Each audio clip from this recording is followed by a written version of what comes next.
Yes, indeed. B Marsh Boxing back at it with another post-fight review.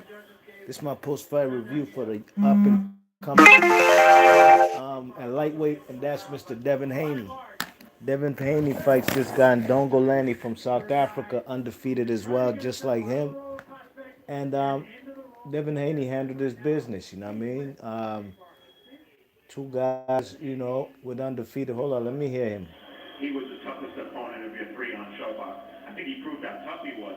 But you dominated, you won every round, and you came so close to stopping him in the 10th round. Yeah, I knew that it wasn't going to be an easy challenge. You don't make it to 25 and 0, just being anybody. So he came in there and put up a great fight. And most importantly, I got the win. And Ndongeni was chosen by you guys for a reason, for his style. But you outboxed him really from the very beginning. And we saw a side of you that we hadn't seen in the previous Showbox fights where you went inside, your dad called for a lot of body punching in the fight, and that's what you did in the second half of the fight. So how important the learning experience was this? First of all, I didn't choose him. That was the point that came up, and I don't turn down anybody. I'm willing to fight anybody, no matter what record. Like I said before, I'm willing to fight those top guys. He came in here, he gave me a challenge, and I got the experience, so I'm happy. Well, let's talk a little bit about the future, the immediate future. You're 20 years old, yet you have 3 major wins under your belt now. So what would you like next? How close are you to fighting for the big ones? I'm sure the people know what I'm going to say next. I'm a fucking contender.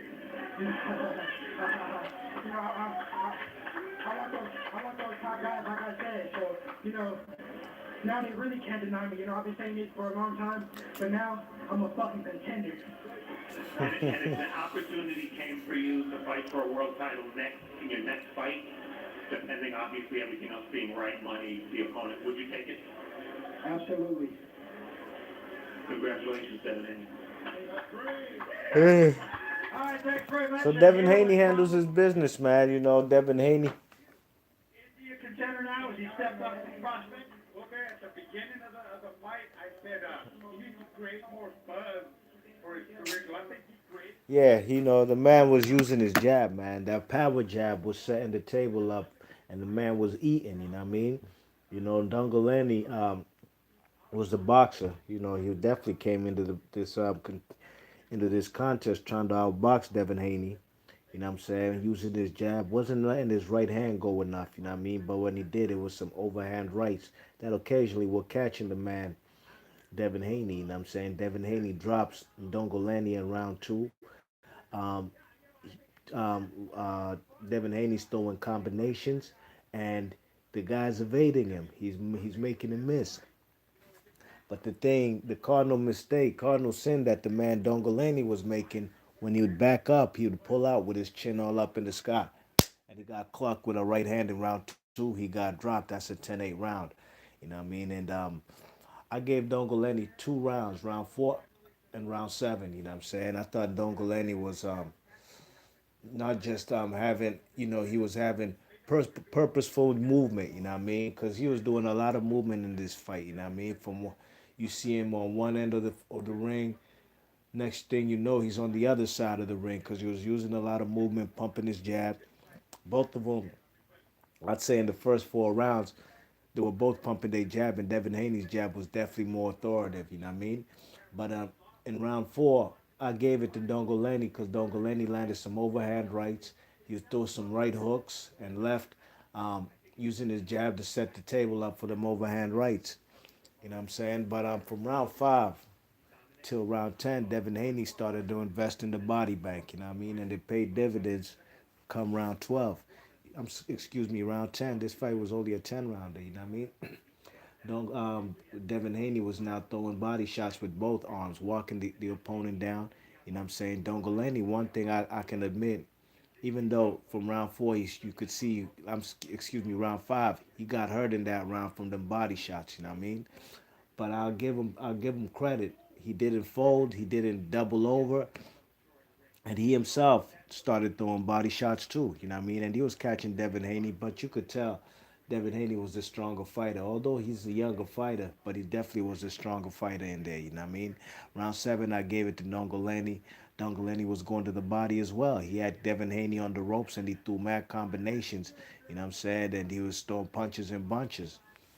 based off activity and the punches landed. I had to go with Ndongeni, you know what I'm saying? So round 9 and 10 was all um, Devin Haney. From round 9, it looked like the man Ndongeni was just happy to survive, you know what I'm saying, and just wanted to go to the distance, you know what I mean, using his jab.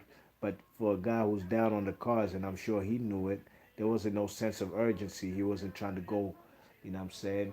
He needed the KO to win, but he ain't go for the KO. You know what I'm saying? But in round 10, Devin Haney definitely went for the KO.